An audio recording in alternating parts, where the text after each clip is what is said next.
What's up everybody, Brett here, bringing you in for our first ever Vortex campaign playthrough with the Vampire Coast.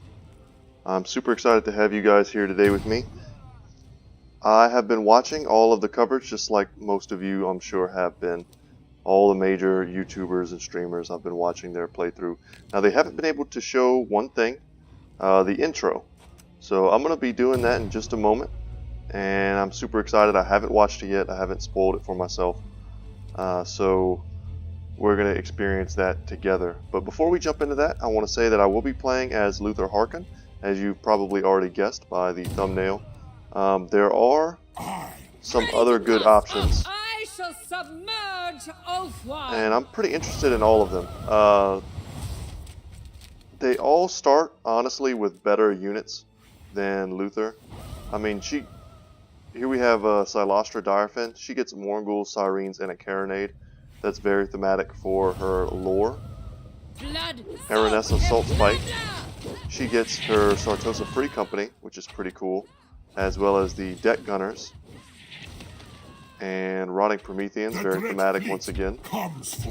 Count Noctilus gets a Necrofex Colossus, the best monster / artillery that they have in their roster, as well as Depth Guard, the strongest infantry that they have, and just some random pirate gunnery mobs. But Luthor gets kind of a repeat Morgul.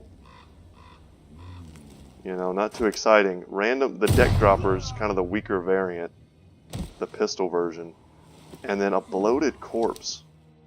So this is like one of the cheapest units in their roster that dies as soon as you use it.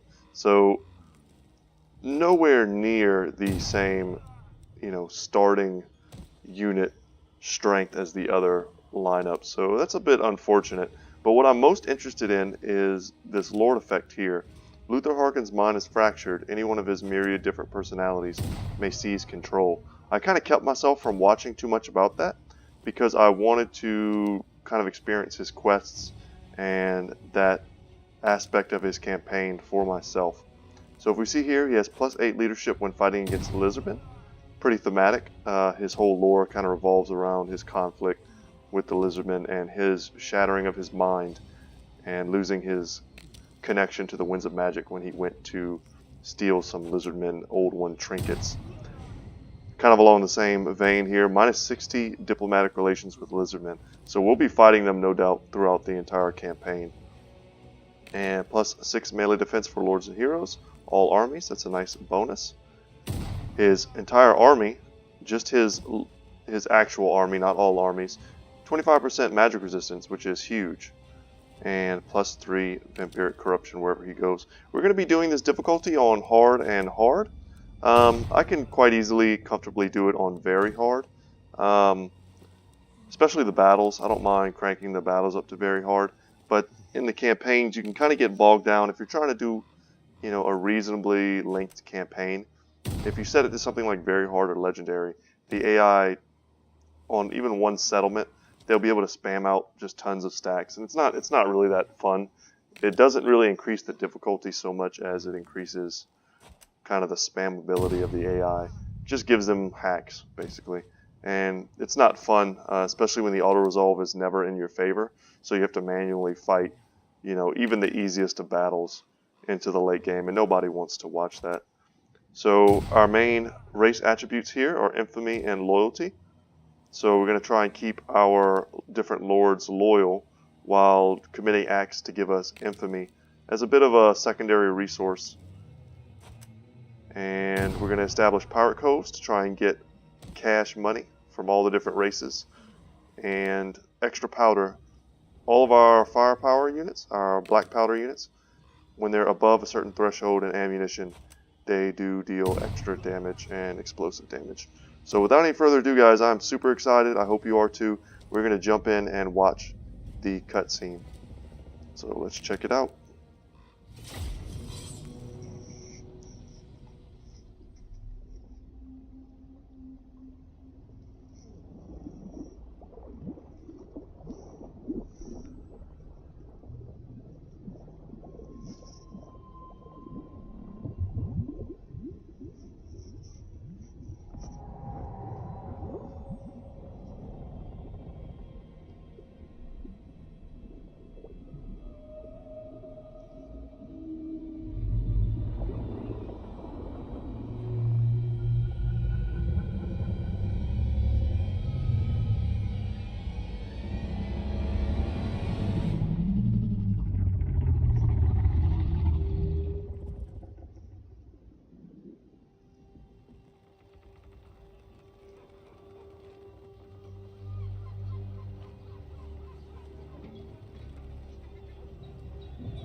They say Wolfheart's ship, the Vengeance, is sunk. 60 cannons and 200 souls lost to the deep. They say it was a fell storm that took her, or some say it was pirates from the Maelstrom. They say she was lost here, in the realm of Luthor Harkon. And to trespass in these waters is to invite death on board. But then they know nothing. You waste our time. Wait! This is the map you are looking for, crafted by Captain Jacob Wolfheart himself. I beg your patience, for its secrets are easily missed. Mathlanka, Semga. Witness Wolfheart's obsession, a life spent chasing tavern stories and myths. Sightings, eyewitness accounts, 100 shipwrecks named and dated. Like you, Wolfheart knew it was no storm or jagged rocks that caused their demise. It was the Tide Maker, the ancient merworm. The elves named it Aminar. Wolfheart's ship, where is it? Ah, yes, its final resting place. It was here he fought the beast, a fight to the death.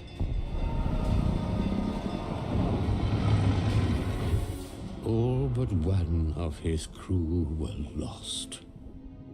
It was he who marked the map with this cross. The vengeance lies here. And if the story runs true, a weapon lies with her. A weapon to kill the unkillable. To challenge the beast is to challenge the sea itself, cursing all that sail with its retribution. Wolfheart sought infamy for killing the beast, but the question remains, why would your kind seek it?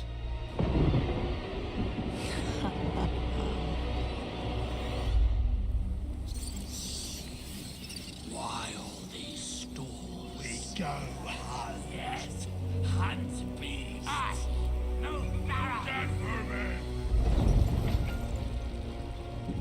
My lord, we have the map. What are your orders?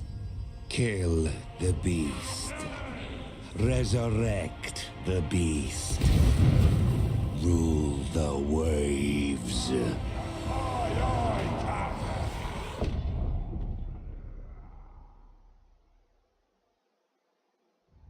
Seems like a pretty good plan. Alright guys, I do have an SSD, so this is going to load pretty quickly.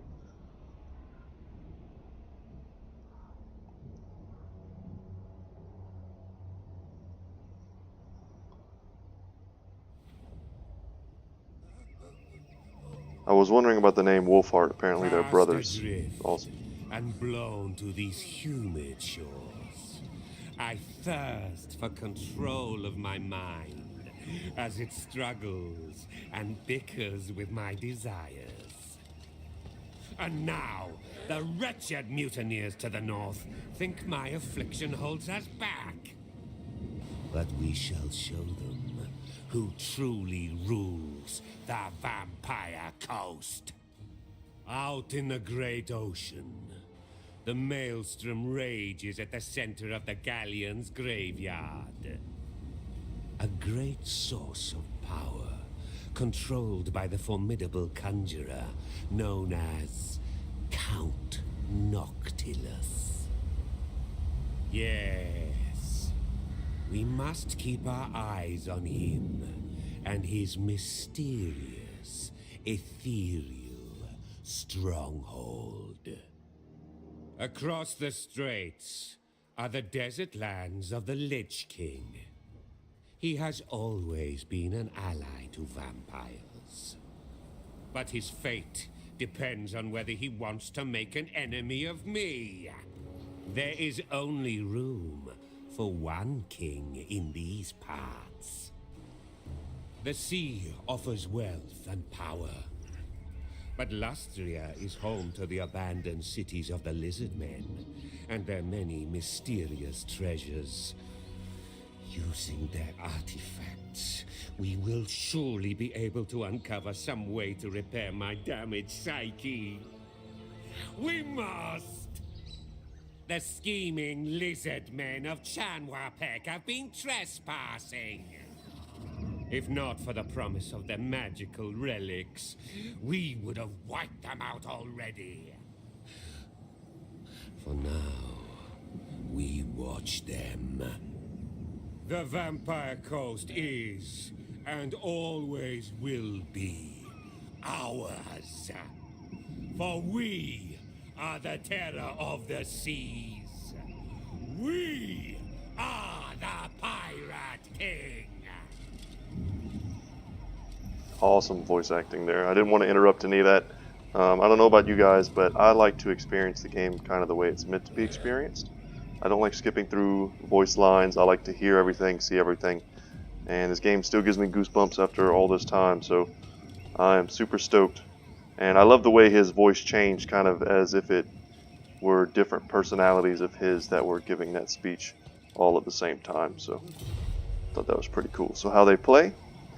Aminar. Beneath the waves an ancient beast stirs, having laid dormant for millennia. Many seek to kill it, while others wish to command its almighty strength for themselves. Only through the use of an ancient sea shanty and a legendary weapon can you hope to fell the creature and satisfy this campaign's victory conditions. So I think these here are the different shanties, and as we unlock them we get army abilities. And we need these to empower the harpoon here, which is that weapon mentioned in that beautiful cutscene. I can understand why they were holding it back now. That was worth waiting to see. So pirate crews and shipbuilding. Enlist and expand your crew via pirate settlements or from your legendary lord's flagship. Your lord operates as a mobile fighting and construction platform, independent from normal empire building, and able to recruit or construct from their flagship at sea or on land without the need of a settlement. So our legendary vampire lords do operate as if they are kind of mobile cities in effect, and we'll get into that as we start moving across the sea. And infamy here is this, and you'll see here we're at the bottom and we need to work our way up to the top. So to become a legendary pirate you must first acquire infamy through your actions. Defeating armies, capturing settlements, and establishing pirate coves will increase infamy levels. So we're going to do all that. In doing so, your ranking on the list of infamous pirates will improve, rising towards the top and drawing the attention of legendary pirates in possession of the powerful verses of the Lost Sea Shanty needed for victory. So we need infamy, we have to move up, and then we'll start seeing on the map, we'll start seeing some of these guys that have the shanty. Maybe they'll come to me. I guess it's these three here. And you'll see all the legendary lords are at the bottom. And pirate coves. Really cool faction effect. So pirate coves can provide a steady income and other benefits from settlements owned by other factions. These coves can be secretly developed at any port settlement, leeching from the current occupants, though they will be blissfully unaware of your activities. So very cool. And I believe we can do that with a hero. We don't need a lord. So capture and occupy a settlement belonging to the following faction. So we're going to come here and take Pox Marsh. No problem. We're going to get some rewards for that. And find the hidden treasure by solving the treasure map's riddle or dig with treasure. So it's a new stance here for the Vampire Coast, which makes sense. Like I said, sleep is not required. They're all undead. So defeat the following lord. And I assumed it was going to be this guy here. And it's part of our main story mission, so we're going to read the description. And it's also going to give us a ton of gold. So the search for the wreck of the Vengeance is underway, and using the map we gained from the shop in Sartosa, we have set sail to the shallow seas of the Dragon Spine. However, upon arrival, we have spotted a ship flying the flag of the sunken land corsairs. What these pirates are doing at this very location is unknown. It is perhaps a coincidence, but regardless, they stand before us and the wreck of the Vengeance, and more importantly, the star metal harpoon sunk within her. So I'm not going to do too many pirate voices like some people, but let's go ahead and take a look at this treasure map.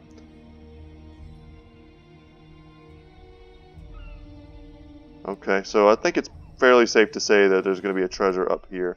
You can read the riddle there, and it kind of gives you a good hint. So it's among the marsh. I don't know the exact functionality of the mechanic, if we need to just be kind of near the main city, or just anywhere in the province will do. But we can go ahead and check that out Curse together. my crowded psyche. And before we go ahead and get in here, let's fill out our army a little bit. Check out our buildings. So we start at tier 2. And we can upgrade this here to make sure that we can have access to handguns. We don't have a ton of starting gold, so let's see what our buildings are here. We have some unique... We have some unique buildings here. The collapsed cavern.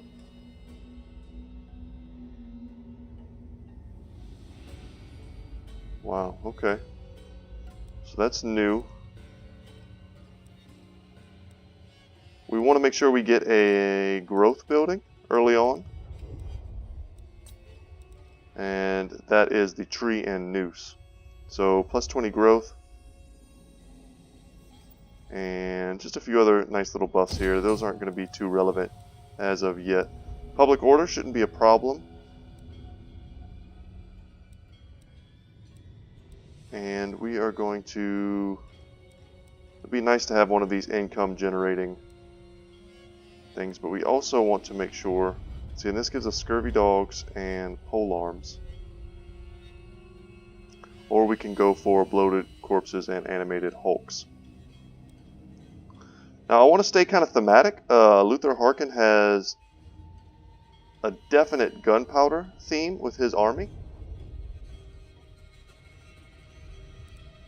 And I want to get him some artillery ASAP, as well as whenever I get the chance, we're going to upgrade here so that we can get the gunnery mobs.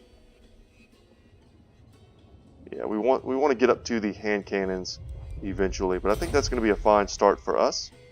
And we do need to remember that Luthor Harkon also has buildings here, and hopefully after we do this battle, we're going to have the gold necessary to increase his growth. And I think here we're going to want to get him the officer's cabin as well. Voices. So let's go ahead and take our first fight, and we'll look at the few other things Kill. as we get into it. So they have a bloated corpse as well. Got them like fish. Let's quick save and jump on in. Excited to see what the first map will look like. So if you've been watching this stuff as closely as I have, you've probably seen most of these maps. You've seen all of these units. But for the benefit of those people who haven't, I'm going to go through them very briefly as I'm setting up my army. And we're going to take a look at Luthor Harkon kind of up close. Very open map here. And I think I am going to set up near the trees to give my bloated corpse a place to hide. So let's set up behind our... Let's see, what are these guys? These guys are called just the deckhand mobs. So we want to stagger them a bit so that we have some room to fire. All of our gunpowder units need some space to shoot. From salt. So it's going to be, our formations here are going to be very important as we move forward here and we get more and more gunpowder units. We're going to make sure that we are utilizing them correctly. Let's go ahead and give them. And you'll notice already probably that I really like to use my hot groups. That's going to allow me to have maximum control over my army. Luthor Harkon. We can go ahead and give him 6. I want to make sure that Skirmish mode is off on everything. Let's take a look here at Luthor and his abilities. And you'll see he's kind of crazy looking the way he moves around. He has Disrupted. So whenever he hits someone, he lowers their physical resistance and increases their miscast chance. So pretty cool. I see here his leadership is lowered, and I think that has something to do... He causes fear already. He has increased magic resistance and missile resistance. He has Rampage. Okay. Well, let's see if it tells us which personality he's currently rocking. He has extra powder, so that's all for the gunpowder units. So his ammunition is high, so he has all of these buffs you see here. So he gives everyone around him and a bit of an aura even more magic resistance. So 33% on top of his 25% is huge. And Power Siphon. So I'm guessing that's what this is, yes. So he can increase their ability recharge rate and lower their vigor. So that's going to be good against Caster Lords. But I'm not sure if he has a particular trait happening right now.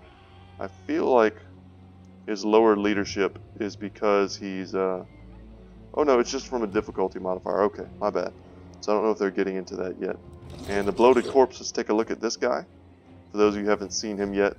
Pretty disgusting looking. Supposedly in the lore, these guys were... I'm not sure if these were the ogres. I know the animated Hulks are, in fact, ogres in the lore. But he's kind of ogre-sized. I find it hard to believe that a normal human could swell up to that size. But they're going to run in and explode. And I might not even use him this battle, because he does cost gold. And I don't want to just throw them away.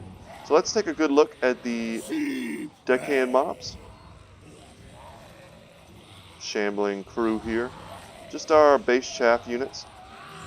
A little bit stronger than skeletons for the vampire counts. And we have the gunnery mobs here. Basically just firing pistols. Their range is only 90. But they're going to be quite effective early game. And then up on this little hill here, we have the handgun variant. So they're very close to the Empire handguns in strength. They're just a little less accurate. But they are cheaper, so that's kind of their benefit. And then these guys here, the Mongols, they're going to be doing heavy lifting for us in the early game. Supposedly the lore behind these guys is that they were once cannibals. And that's kind of how they got twisted in the northern realms. And up here we have the deck droppers. Once again, very low range on them, only 80 in this. It's because they're the pistol variant. So without any further ado, guys, let's jump in here. And we can fast forward until perhaps the opponent will come to us. If not, we will certainly go to them. So let's check this out. And like I said, I don't think I'm going to use the Bloated Corpse on the first battle here. We're going to save it for a battle that we actually need to make sure we win. So let's go to them. Let's see, what are these guys? These are just standard deck droppers. Just like us. And Luthor Harkon, what's his range? It's important. So 90 range. Pretty huge missile damage. And they just have handguns. And the Bloated Corpse is what we want to make sure we're taking out.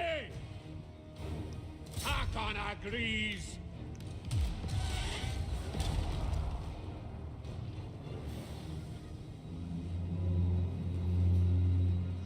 Not sure what just hit us. Perhaps some sort of defensive...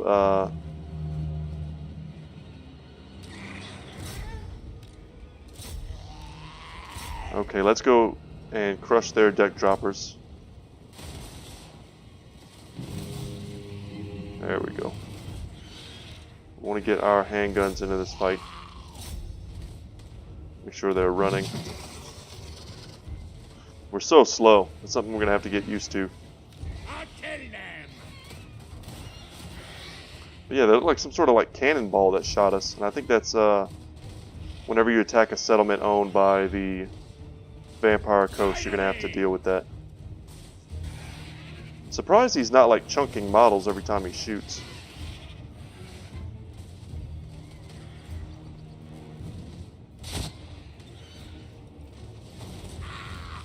Seems a bit weak there.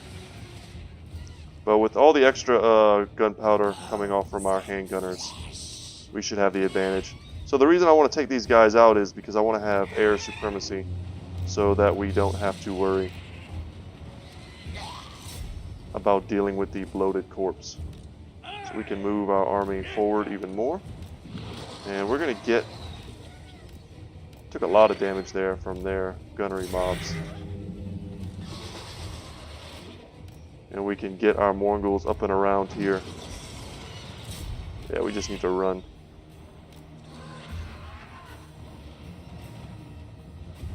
Luthor Harkon!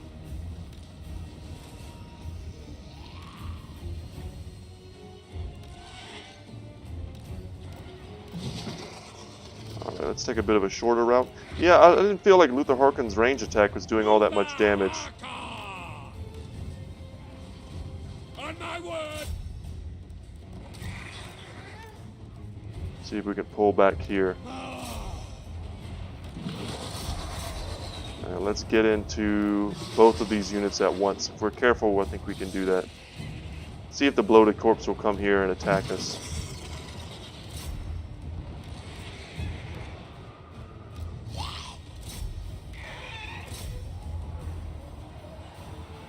And I think it did, because he wiped out his entire unit.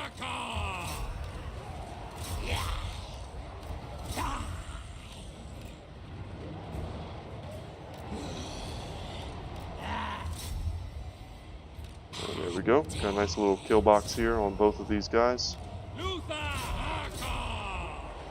And yeah, the bloated corpse doesn't really do anything to large targets, especially single entity lords.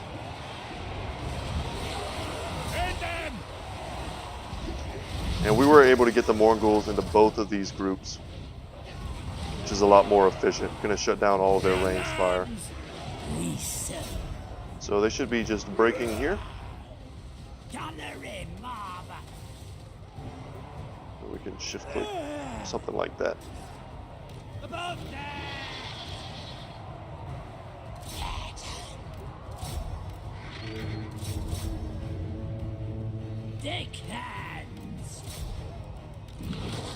And as Milk and Cookies Total War pointed out, it does not sound like they're saying deckhands. They sound like they're saying something a little more inappropriate. So, if you hear that getting screamed, that's what it is. So, not too bad there. We're going to need to be a little more careful with the deck droppers. They're super vulnerable to ranged fire. And I overestimated, I think, the missile damage on Luthor Harkon. So I expected him to drop one of those bats with every single shot, and he was barely hurting them. I don't think he was missing. I just think he wasn't actually even able to take out a unit model with a single shot. So Sword of Antihero is an excellent weapon to get on him right away. Enables magical attacks. Alright, so more armor piercing, more weapon damage. Very good. And we are going to occupy here. And we fulfilled our quest. We're going to get some gold. We got a little more infamy. That's good. And now another quest here. More gold, more infamy. Achievement unlocked. Know my name. Alright. And the symbol's monkey. If you were watching all the pre-release stuff, the monkey was in the cabin of Celestra Direfin. I am listening. Pretty cool. So we definitely want to get the growth. Wow, there we go. The heavy ballast first. Any kind of growth building. It would be nice to get the tiller for the upkeep reduction. And the Top Gallant Royal for campaign movement range. That's pretty huge. 30% is enormous. Let's see here. This is what we need to do the mission objective. The harpoon launcher. So we need this to win the Vortex campaign. It's a special Vortex only building. And this is the Black Coffin. This is a special building for Luthor Harkon. It's pretty good. I don't know if it's worth the last slot. Very expensive. This gives us Necrofex Colossi, so that's pretty useful. We're not out to sea yet, so we don't need to be super concerned about these, but we will need some recruitment buildings eventually. And once we get some of the more exciting gunpowder units in the lineup,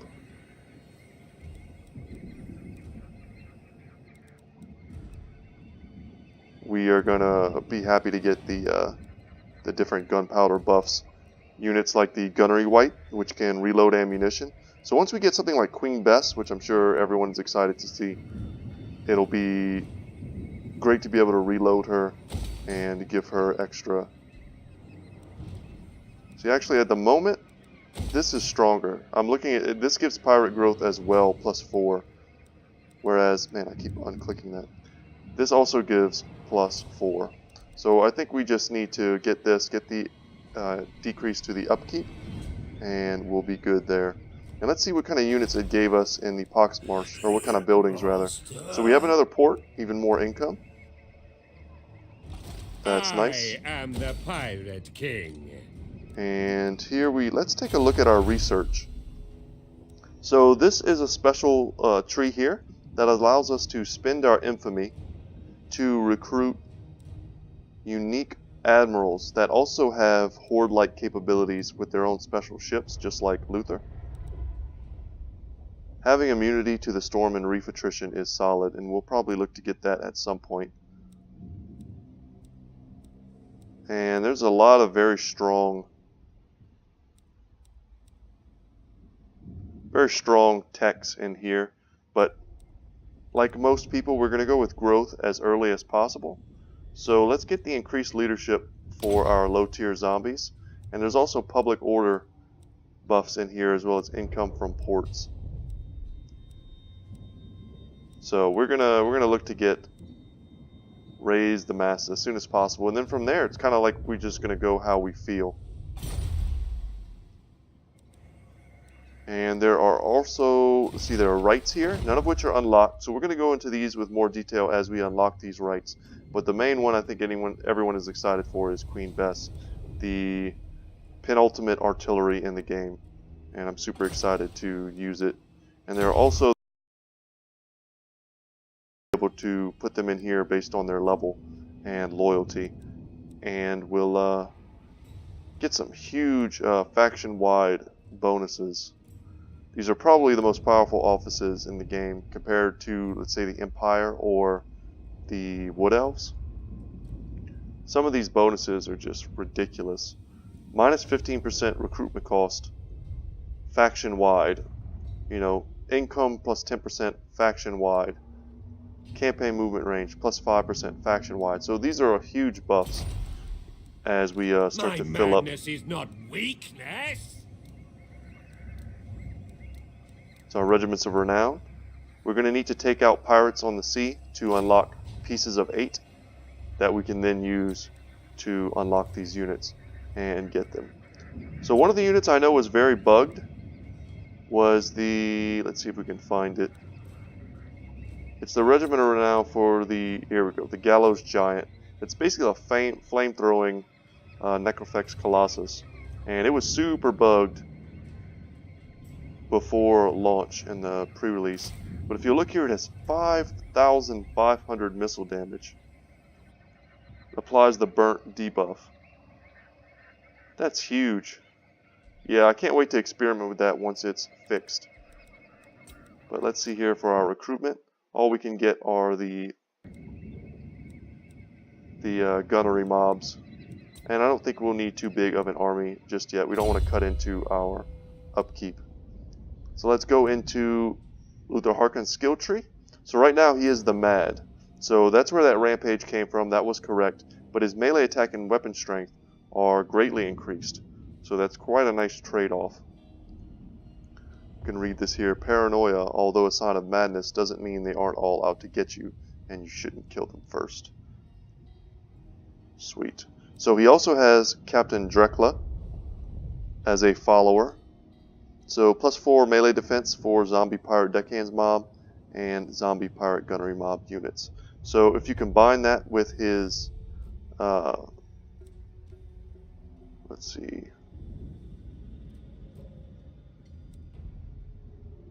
I mean, if you combine that with all of his other buffs for his gunnery mobs and things, we're going to have pretty powerful late game handgunner units. And that's kind of what I want to get to. I want to have a fully fleshed out gunpowder army on Luthor Harkon. And the rest of our armies that we're going to field, we can certainly look towards making them like monstrous focused or very fast moving. So we're just going to have to see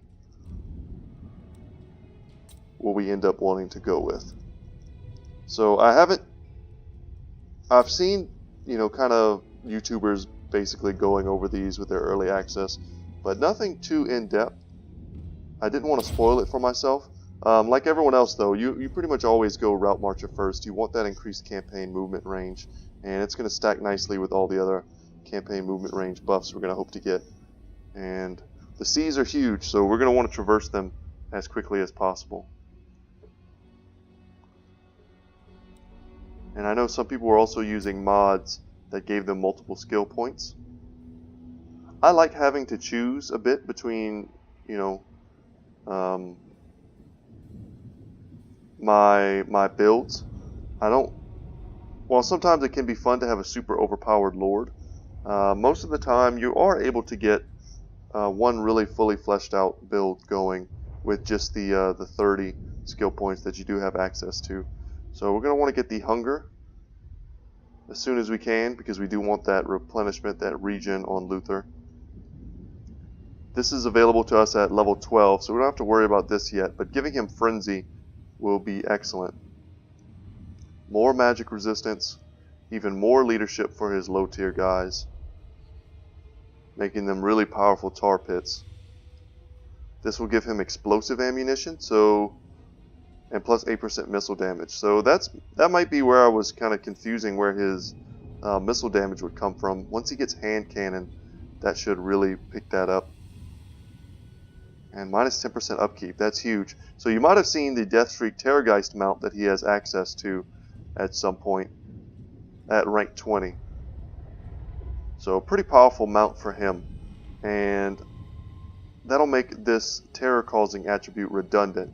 So while causing terror at rank 5 can be good, it won't do anything versus zombies and things. And once he gets the Terrorgeist, he'll have terror anyway. So a bit of a wasted skill point there. Forger, Smuggler, more campaign movement range, excellent. Arsonist, okay, so yeah, excellent. More damage for our artillery. Taunt is a new ability, as well as Hornswaggle. So Hornswaggle replaces Taunt. Good to know. And we're going to look to take advantage of all of this. Black Flag here, more movement range, more upkeep reduction. We're going to want to get that if we can, as well as Lightning Strike.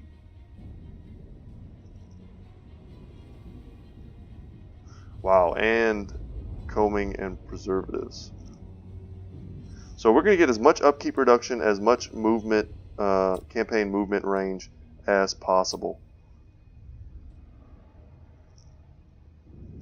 And all hands ahoy.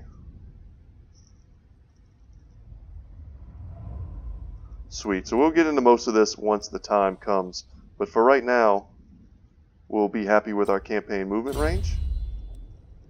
Take a little look here. We still need the Star Tower and the Blood Swamps. So, Blood Swamps, I don't think that the Skaven are in here. But what we're going to want to do is try and dig for the treasure next turn. But before we do that, and for those of you who are new to Total War games, this is perfectly normal to have to spend this much time on the first turn getting everything situated. Okay, I was wondering if we could make peace with these guys, because I don't want a piece of a secondary province, and if we could make peace with them and just let them do their own thing, that would be pretty sweet. What compels you to be foolish enough to enter my realm? Let's see if Noctilus wants some kind of a treaty with us. Okay, so now we have a non-aggression pact with Noctilus. That's fine. We don't really want to fight him anyway. The Lizardmen are all going to want to kill us at some point. And we start with a non-aggression pact with Harkon the Black. So that was kind of alluded to in the intro. And Pestilence, I don't know if we want to make any alliances with the Skaven whatsoever. King of the Vampire Coast. So I think that's good. And next turn we will... Undead pirates. I wonder, if we pop out now... I'm getting twitchy. Okay, so we can dig right now. So mission successful. Okay, so we don't need any movement range whatsoever to dig. That's great to know. So I'm glad I did that. We're not going to waste a turn trying to dig. So find the hidden treasure. And what did we find? So we got some more infamy. That's great. That'll go towards getting us one of those legendary lords. And 1,000 gold for us. So awesome. Curse my crown. And we also unlocked a right. So Curse of the Sea Mist. It is said that when the dead come from the sea to stalk the land, they are shrouded in fell mist, a thick evil fog which gathers around the admiral, commanding them. So let's take a look at that right. Okay, this is not the rights. These are for the Pieces of 8 as well as the treasure maps. So this is showing us where the Pieces of 8 pirate armies are and which regiments of renown they will unlock. So our next treasure map is on Ulthuan. Interesting. So that's going to be a while before we go anywhere near Ulthuan. But the rights that we have unlocked, the Sea Mist, so we can cover our regions in a damaging fog, and we'll also get Vanguard deployment. So it only lasts for 5 turns, and it's quite expensive. So I don't think we'll be taking advantage of that. Let's go ahead and finish our first turn. Another achievement unlocked. X marks the spot. I'm guessing that's from finding some treasure. And the only reason I would have hesitated to step out of our Poxmarsh settlement is because we were getting increased regen there. But we're still in our territory, so we are still getting that increased regen. And you gotta love the turn times on Vortex. So it wants us to destroy this faction, and I think we can do that, but I don't think we want to actually take this settlement here. But I guess we will go over here and fight them. As you were. So once again, it doesn't seem like we need... How big is their army? They have a pretty decent sized army. Want to recruit. Only room for one pirate here. And let's encamp. Unfortunately, we can only use global recruitment. But we do have the gold now to get the heavy ballast. And we're going to be upgrading this soon. Captain's cabin, I am fairly sure, is just the next tier of that. So we got a good bit of gold from finishing all those quests. And I think here we're going to be seeking to... We certainly want to upgrade to that. And I don't know if we want to upgrade our growth building. I generally don't go for the tier 3 growth buildings. They're very expensive. And past a certain point, you're going to sell your growth buildings anyway. So this could be a dangerous fight coming up. Against the code. But I don't think there's anything else we need to do. We can go ahead and pass again. And I think we'll take this fight, we'll crush this faction, and then that'll be it for today's video. I wanted to make sure it was about an hour long. And the lizardmen here are mustering on the edge of their territory, so that could be quite dangerous. Bow to your king. And they didn't recruit any units, so that's good to see. And we do have the ability now to get mortars, and mortars are going to be very effective against other undead factions. Ill considered. And can we get any more units? And I think we just get all the units we can. Their recruit cost is cheap, and their upkeep is also quite low. So now we have a pretty decent front line. We have some decent range and kind of a secondary line of handgunners. Some bloated corpses to help us blast away any powerful units they might have. And Morghuls are going to be very good for us. These pirates are pretenders. Alright, let's go and take them out. I And do we am have the anything to pirate upgrade? king. So officer's cabin, so we need captain's cabin. So we need to get to here so that we can get ourselves some casters. Luthor Harkon is not himself a caster. Cutthroats, kill! His Murder inability to use the lures of magic. Fight another day. So we want to, let's quick save here. We want to get ourselves a Murder fleet is captain, due. which is what I believe they're called, to give ourselves some sort of access to magic. The lore of vampires, giving us invocations of the heck for healing. Lore of death would be nice for spirit leeches. Fate of Bunas and any kind of vortex abilities. And I think they have Shadow as well as another lore that they can possibly have. So this is a map I'm quite familiar with. Not too much high ground. Just a bit of obstruction here. Let's put them in the low ground. And Above deck. let's give our gunners here this kind of high ground position to perhaps shoot over. And depending on what we see from the enemy,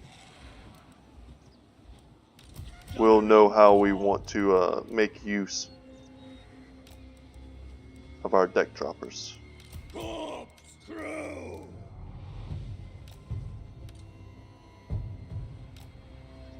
Let's give ourselves a few gaps here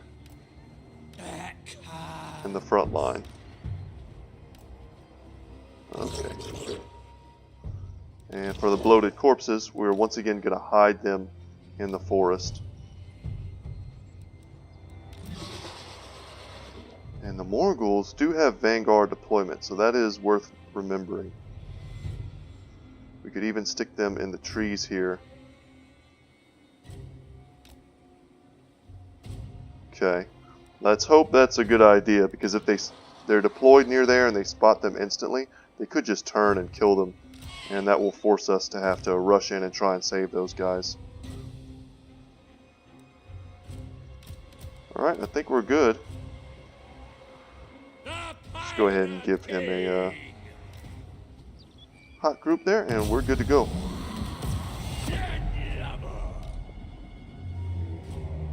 So they're still hidden, they can't see them. And the Morghuls are excellent at taking out, let's get off the lore. They're good at killing infantry.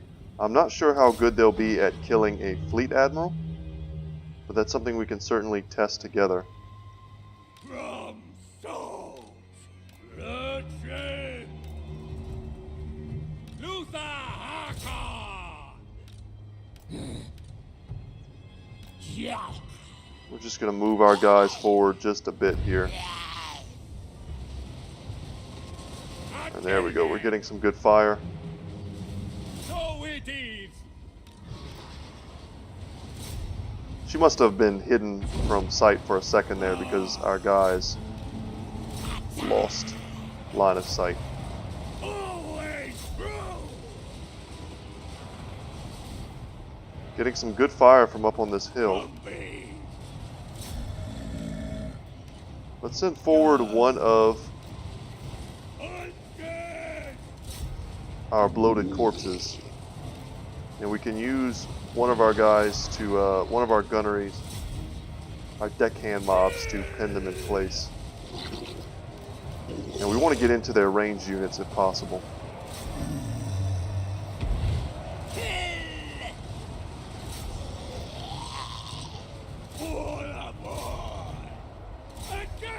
There we go. We have a couple line of sights open here.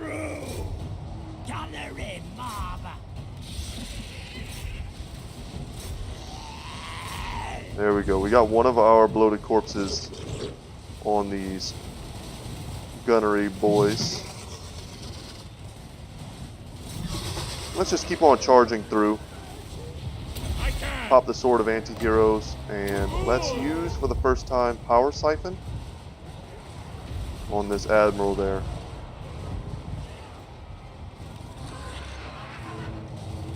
These deckhand mobs should be disintegrating soon.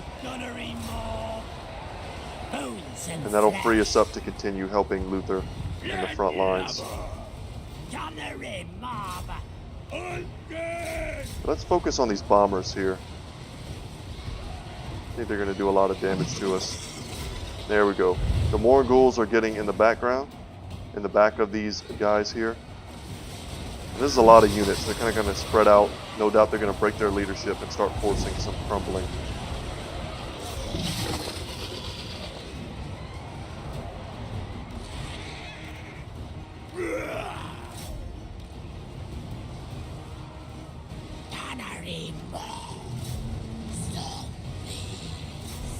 Keeping our other bloated corpse in reserve. I don't think we need it. It costs a lot of gold.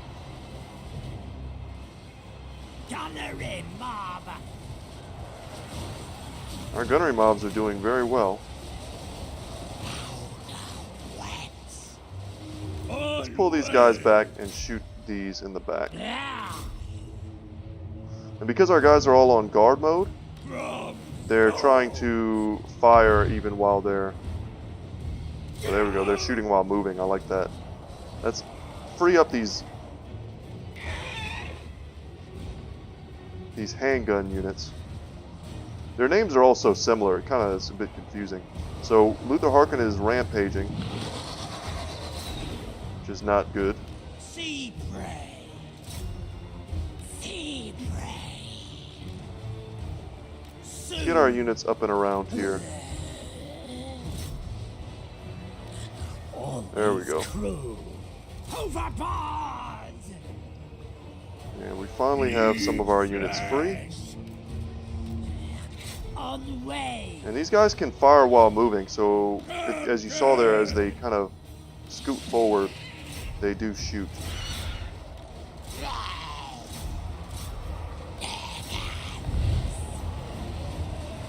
Ready to murder. Keep using our buffs and debuffs. And the Morghuls are over 100 kills right now. So as long as they're engaged in melee, they do regen. They have the hunger as one of their abilities. So you just want to make sure they're always on a target.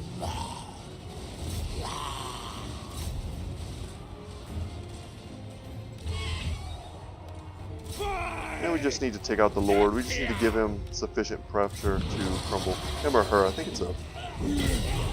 Oh, it's a guy with a polearm. Okay. And there we go. So that's it. The faction is destroyed. Luthor got 180 kills, as you would expect. 88 kills on one bloated corpse, not bad.